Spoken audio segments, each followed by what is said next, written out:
Assalamu alaikum. Now we're going to start our chapter number 12 of your book Jatoi, which is uveal tract. इसमें सबसे पहले हम uveitis के बारे में डिस्कस करेंगे and then we will go through the endophthalmitis and panophthalmitis, because ये जो 3 टॉपिक्स हैं ये सबसे ज़्यादा मोस्ट इंपॉर्टेंट है. ठीक है, मोस्ट इंपॉर्टेंट है. तो सबसे पहले we start from the uveitis. What is uveitis? Uveitis is actually the inflammation of your uveal tract. और यूवियल ट्रैक्ट क्या होता है? आपकी आई की 3 लेयर्स होती हैं ना. सबसे बाहर वाली फाइब्रस लेयर होती है, फिर वास्कुलर लेयर होती है, फिर अंदर वाली जो होती है वो न्यूरल लेयर होती है.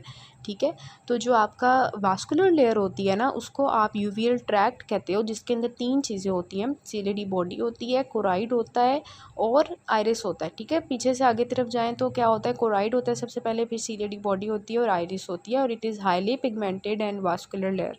ठीक है, बहुत ज़्यादा इसके अंदर वेजल्स होती हैं. तो अगर इसी ट्रैक्ट की इन्फ्लेमेशन हो जाएगी तो उसे हम क्या कह देंगे? उसे हम यूवियाइटिस कह देंगे ना. तो ये आपका एक सिंपल सा कॉन्सेप्ट है कि व्हाट इज़ यूवियाइटिस.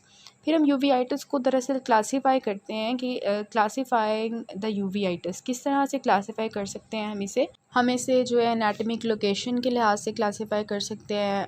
देन इसको हम क्लिनिकल कोर्स के लिहाज से कर सकते हैं, और इसको अकॉर्डिंग टू कॉज कर सकते हैं, अकॉर्डिंग टू हिस्टोलॉजी कर सकते हैं. तो सबसे पहले हम इसको जो है वो क्लासीफाई करते हैं अकॉर्डिंग टू एनाटमिक लोकेशन. ठीक है, कि यूवियाइटिस अगर होगा तो वो किस लोकेशन में होगा और उसको हम क्या नाम देंगे. तो बहुत ही इसका इजी है कि अगर तो एंटीरियर यूवियाइटिस है ना. एंटीरियर होता है, इंटरमीडिएट होता है और पोस्टीरियर होता है. एंटीरियर यूवियाइटिस मींस के आपकी जो एंटीरियर पार्ट होगा ना आई का वो इन्वॉल्व होगा, मतलब उसमें एंटीरियर चैम्बर इन्वॉल्व हो जाएगा, आयरिस इन्वॉल्व हो जाएगा. पर्टिकुलरली जो आयरिस और सीलियरी बॉडी की इन्वॉल्वमेंट होगी ना, मतलब अगर आपकी आयरिस और सीलियरी बॉडी इन्फ्लेम हो जाएगी ना तो उसको आप कहेंगे एंटीरियर यूवियाइटिस. ठीक है, अगर इंटरमीडिएट यूवियाइटिस की बात करें तो वो कौन सा होता है कि जिसमें विट्रस की इन्फ्लेमेशन हो जाती है, तो उसको आप इंटरमीडिएट यूवियाइटिस कह देते हो. और अगर आपकी जो है वो पीछे की तरफ अगर आप चले जाओ पोस्टीरियर यूवियाइटिस, किसको आप कहोगे कि रेटिना और कोराइड की हो जाएगी, तो उसको आप कह दोगे पोस्टीरियर यूवियाइटिस. तो ये इसकी एनाटमिकल क्लासिफिकेशन हो गई. उसके बाद इसके क्लिनिकल कोर्स के अकॉर्डिंग हम इसकी जो है वो क्लासिफिकेशन करते हैं. अगर ये वैसे एक्यूट हो सकता है, रिकरेंट हो सकता है, क्रोनिक हो सकता है. एक्यूट मींस कि इसकी जो हिस्ट्री होगी, मतलब पेशेंट आएगा आपके पास सिम्टम्स लेके एक्यूट यूवियाइटिस के, और वो ये कहेगा कि मुझे तकरीबन 6 हफ़्ते हो गए हैं. ठीक है, 6 हफ़्ते हो गए हैं. अगर 6 हफ़्ते से कम की हिस्ट्री होगी तो उसको हम एक्यूट यूवियाइटिस कह देंगे. अगर 6 हफ़्ते से ज़्यादा की हिस्ट्री होगी तो उसे हम क्रोनिक यूवियाइटिस कह देंगे.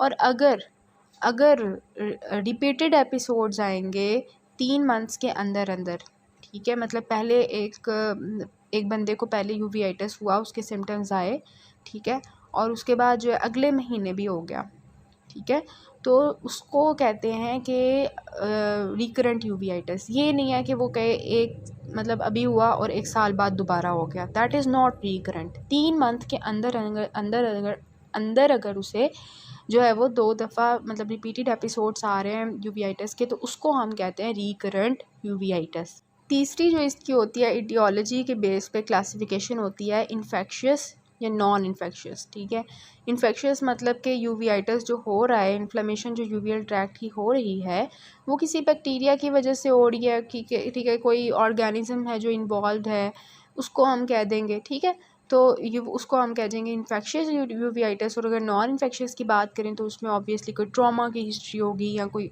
और चीज़ होगी जिसकी वजह से वो यूवियाइटिस हो रहा है. तो इन्फेक्शियस हो सकता है, नॉन इन्फेक्शियस हो सकता है on the basis of etiology. Last पे जो इसकी क्लासिफिकेशन होती है that is according to the history. कि हिस्ट्री के बेस पे हम इसको क्लासीफाई करते हैं कि ये ग्रैनुलोमेटस हो सकता है, सॉरी हिस्टोलॉजी के बेस पे करते हैं. हिस्टोलॉजी के बेस पे हम करते हैं कि ये ग्रैनुलोमेटस हो सकता है, नॉन ग्रैनुलोमेटस हो सकता है. मतलब अगर हम इसमें देखेंगे कि ग्रैनुलोमेटस रिएक्शन हुआ है, हमें एपिथेलॉइड सेल्स नज़र आ रहे हैं, लिम्फोसाइट्स मैक्रोफेजेस नज़र आ रहे हैं, तो फिर हम उसको कह देंगे कि ग्रैनुलोमेटस है. और अगर उसमें कोई ग्रैनुलोमास नज़र नहीं आ रहे तो फिर हम उसको कह देंगे नॉन ग्रैनुलोमेटस. फिर इसकी जो एटियोलॉजिकल क्लासिफिकेशन है उसको थोड़ा सा हम डिस्कस कर लेते हैं कि मैंने आपको बताया कि कॉज की बेस पर इसको कहते हैं कि ये इन्फेक्शियस हो सकता है, नॉन इन्फेक्शियस हो सकता है, ठीक है। इन्फेक्शियस में ये होगा कि कोई भी इन्फेक्टिव मटीरियल होगा, लाइक इसमें कोई HSV का इन्फेक्शन हो सकता है, वेरिसेला ज़ोस्टर वायरस इन्वॉल्व हो सकता है, साइटोमेगालो वायरस हो सकता है, सिफिलिस हो सकता है, ठीक है, ट्यूबरकुलोसिस हो सकता है, टॉक्सोप्लाज्मोसिस, HIV, ये सब होंगे। अब ये जब होते हैं ना, ये तो या तो हमारी बॉडी के अंदर से एंटर हो जाते हैं या बाहर से एंटर होते हैं।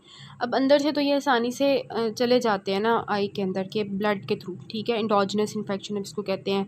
फॉर एग्जांपल कोई भी बैक्टीरिया वायरस है या फंजाई है, ठीक है। फॉर एग्जांपल बैक्टीरिया में TB सिफिलिस है, वायरस में हर्पीज ज़ोस्टर है, एड्स है, फंजाई में हमारे पास कैंडिडा है, हिस्टोप्लाज्मोसिस और पैरासाइट्स हैं, प्रोटोजोआन्स हैं। ये सब ब्लड से एंटर होके ईजिली आई में चले जाते हैं एंडोजिनस इन्फेक्शन अगर हो। तो एक्सोजिनस कैसे होंगे कि बाहर से हमारे माइक्रो ऑर्गेनिजम्स किस तरह से यूवीआइटिस कॉज करेंगे और यूवियल ट्रैक में एंटर होंगे। ऑब्वियसली बाहर से कुछ खुला हुआ होगा ना, तो फिर ये होगा। तो इसमें ये होता है कि परफोरेटिंग इंजरीज़, कि किसी ने फॉर एग्जांपल ऐसी इंजरी हुई है कि आँख के अंदर चले गई है सब, ठीक है। फॉर एग्जांपल कोई नेल आँख के अंदर तक चला गया है, उसकी वजह से उसको परफोरेटिंग इंजरीज़ कहते हैं। या परफोरेटिंग कॉर्नियल अल्सर बन गया हुआ है जिसकी वजह से ईजिली बाहर से बैक्टीरिया वगैरह अंदर जा सकते हैं। या इसके अलावा सर्जरी हुई है एक पेशेंट की कैटरेक्ट या ग्लोकोमा की, तो उसकी वजह से भी क्या होता है कि बाहर से ईजिली एक्सोजिनस इन्फेक्शन हो सकता है, ठीक है। उसके बाद जो नॉन इन्फेक्टिव होती है उसमें ये है कि उसमें दो तरह से आदत है कि सिस्टमिक डिजीज़ हो या ना हो, ठीक है। सिस्टमिक डिजीज़ वाले जो पेशेंट्स होते हैं ना, उनके अंदर फॉर एग्जांपल जो एनकाइलोजिंग स्पॉन्डिलाइटिस के पेशेंट्स होते हैं ना, इनके अंदर बैक पेन की भी हिस्ट्री होती है कि पीछे उनकी कमर में दर्द हो रही होती है। इसके अलावा सार्कोइडोसिस वाले जो पेशेंट्स होते हैं, ये बहुत इंपॉर्टेंट चीज़ है, इसमें भी आपको ग्रैनुलोमैटस इन्फ्लेमेशन मिलती है, ठीक है। सार्कोइडोसिस वाले जो पेशेंट्स होते हैं, इन्फ्लेमेटरी बाउल डिजीज़ के जो अल्सरेटिव कोलाइटिस और क्रोहन्स डिजीज़ के होते हैं, ठीक है। इसके अलावा रिएक्टिव अर्थराइटिस में उनको जॉइंट पेन्स की हिस्ट्री होगी।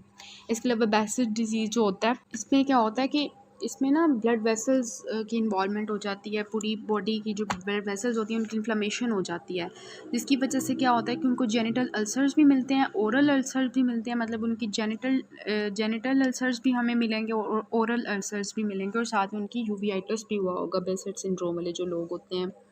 इसके अलावा जुवेनाइल इडियोपैथिक आर्थराइटिस, इसमें कोई बच्चा इन्वॉल्व होगा जिसकी जो है जॉइंट्स में पेन होगी, ठीक है।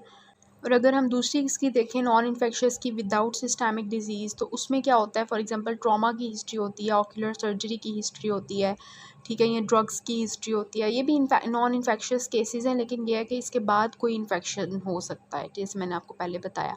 और ज़्यादातर जो यूवीआइटिस का केस होता है वो आपने याद रखना है कि इडियोपैथिक होता है, मतलब हमें ना उसका कॉज नहीं पता चलता। ये तो हमने वैसे ही बता दिया कि इन्फेक्शियस हो सकता है, नॉन इन्फेक्शियस हो सकता है। इनफैक्ट नॉन इन्फेक्शियस पे फर्दर सिस्टमिक डिजीज़ वाले लोग होंगे या सिस्टमिक डिजीज़ वाले लोग नहीं होंगे, ठीक है। लेकिन ज़्यादातर जो मोस्ट कॉमन कॉज होती है यूवीआइटिस की, यूवियल ट्रैक्ट की इन्फ्लेमेशन की, वो इडियोपैथिक कॉज होती है, ठीक है।